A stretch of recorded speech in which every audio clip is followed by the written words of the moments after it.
get yourself to blame. Hi there, guys. Teacher Hafa here one more time, the tutor of teachers.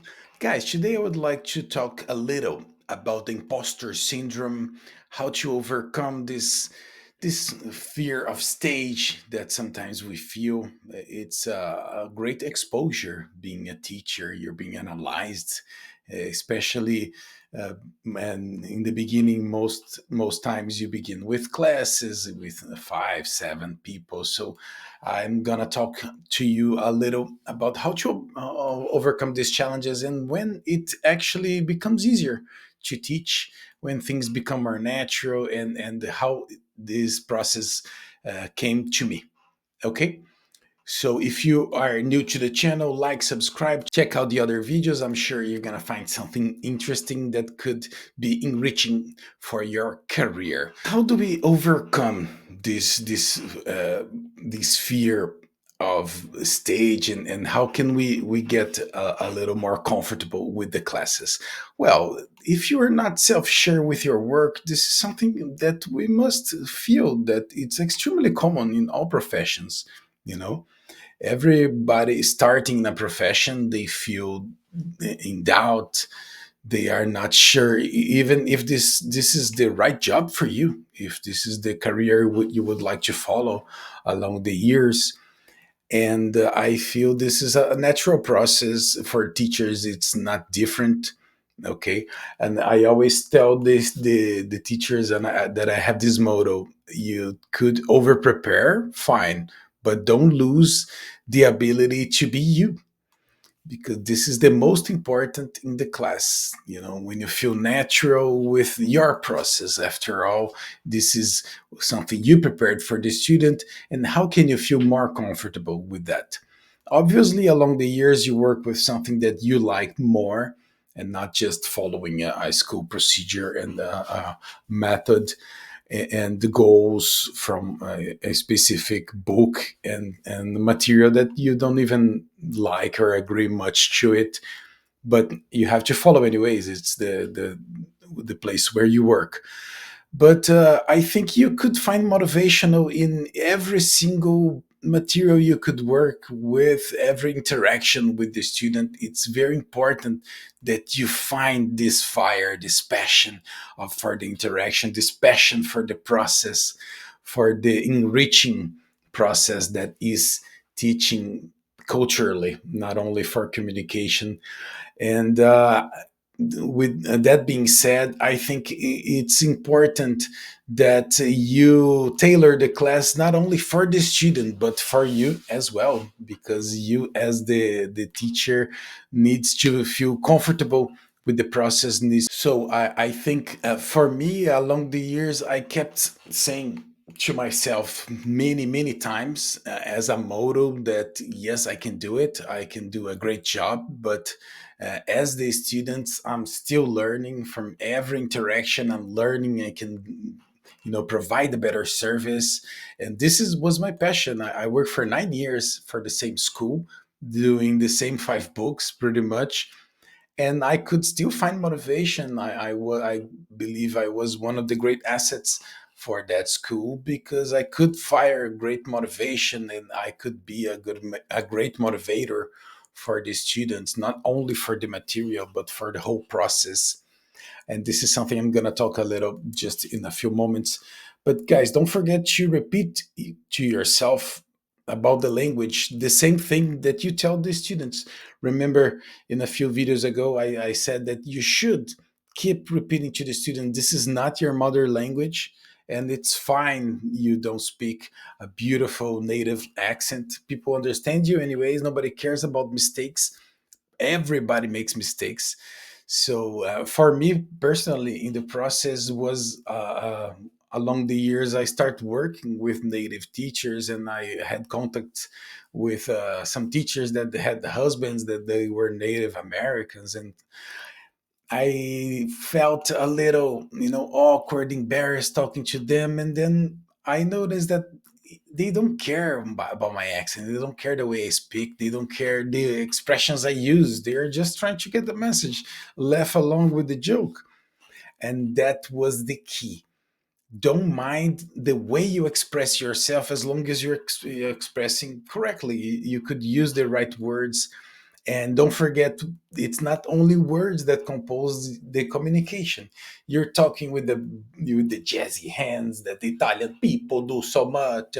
You talk with your facial expressions. So even with your posture, there's a lot you communicate with this, and people are reading this. They're reading this in the subconscious as well, and this is how you can win them over. How you can make people, really engage in the process.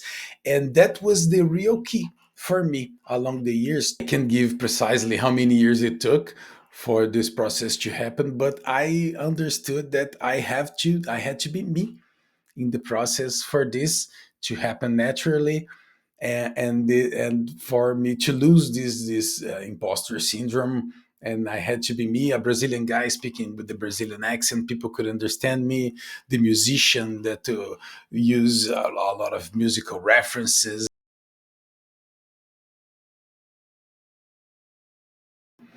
So, guys, how do we deal with an unmotivated student? This is something important, retention. Because, fine, you start working a lot from the approval as a teacher. I noticed that comes from you stay with the same student with the process for many years, and the person evolves with you. They like your method. They invest a lot of money because it's been years in this process, and this is a great validation. We are human. We need validation as professionals. We need validation. So this retention shows a lot of validation. And how do you work with this retention? How do you work with the unmotivated student? I think this human side of the class is something that can, make you grow a lot as a professional, as a service provider, because we work with people. So you need to deal with people, and there's a fine line for you to still be focused on the process, but you hear them. They got the problems. You help to try, change the time of the class, and you try to find a better way. Okay, I understand your routine, so let's understand what is not working, uh, to find time to practice some English, or why they're not even, it's not working so much with them during the class. Sometimes they're not even well fed. There were a lot of people have classes during lunchtime and they're not well fed. They skip lunch to have the class. Big mistake. Big mistake. You spend a lot of energy. It's tiring. It's frustrating process, having class, trying to understand and communicate and focus on what you understand to paint the picture in the communication. So make sure you tell the students to be well fed, to be not so tired. The last thing in the day is something that usually you can go a lot slower in the book with people. Anyhow, so understand the process with your student. This will make you work in the retention. Understand where they could give their best for the classes, and then focus on how much this would help them in the future, how much this would help them along their career. And this would be a great, it would open a lot of doors for them, because after all, life happens, people have problems, but you need to focus on why they started the process to begin with.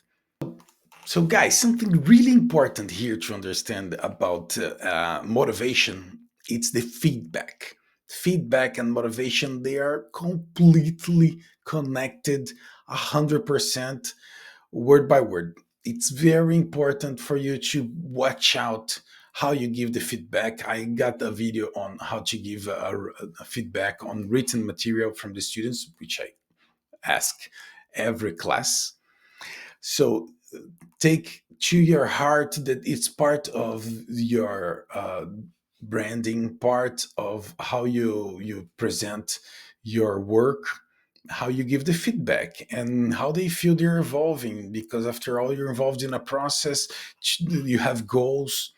Okay, there are things you need to achieve, so don't forget, it's very important to make sure which part of the process you are with the students. You gave them the plan, you gave them what stages they're going to accomplish. So very important to keep this in mind. Tell them how they are doing. Don't be a faker. Yeah, don't tell they are doing well if they are not. This is not a motivational. But I'll give you more details, a video later on how to give a proper feedback on the day to day. Okay, but how you deal with the mistakes in class is something extremely important for the students' motivation, to for you to sell exactly what you are living in class. Because remember, you're selling that there are breakdowns in the communication. There are parts that you don't understand, but you just laugh and you continue, and this is part of what you're training to your brain. Just earlier today, I got a student saying, teacher, thank you for not giving me the words. I kept asking you words, and then you just say, sorry, I don't understand you. You pretended you were a foreigner, which I always do. And then she told me in the end of the class that her brain was working much better, and she could feel much more resourceful, find expressions much easier to say whatever she couldn't remember right at the time. And I say, that's the goal. And that's the key, guys. That's where it gets easier, when you get your students realizing how much the process works, how fast it can work, and it can help them if they follow what you're saying, and how careful you are with each activity, how well prepared you are to interact with them, because this is how much you are, showing that you value the process, which is the branding, is your positioning to the market, is that you put your money where your mouth is. You prepare, you ask them a lot, but you give a lot as well, because you want a lot for them. You have high hopes for their career, aligned with expectations, obviously, every single moment. You don't want to show that you are, you know unmotivated on your side, or that you are disappointed you're not doing what you're supposed to do. And this is something that I also align with the feedback, how much homework I can give them. A student just recently told me that the daily classes we were having was helping him a lot, and he felt happy and freer in his communication, even though he was not having time to do any extra class homework. But this was helping him. All right, he feels motivated. And I take notice, and I take note of this feedback that they have, because this makes you understand, how is their process. What is the points that you could highlight as a motivator for your students. So take note of every single interactions, the good, the bad ones. Take note, and this shows how much you care. That they're not just a name that you are teaching, and just in a few minutes you'll teach another person. So this is very important for the motivation. So make the corrections at the right moment in your class. So how you deal with the mistakes in class, extremely important for motivation, and key to align the feedback with your positioning, how much you care for the process. Last thing here, always evolving. Always you're always looking for material, not just as a teacher, but as an English speaker, somebody who is learning constantly the language. I think the best teacher is always that person who feels as a student, not that person who is giving the students the limited knowledge that they have gathered along the years. Okay, this is 20 years of knowledge. I can teach for 20 more. No, you're always looking for other material, looking for, you live what you sell. Remember the congruency. So very important to keep looking for advanced text, Look for material yourself that you don't understand every single thing, but you can still get the context. This show them that you understand the process because you live what you sell.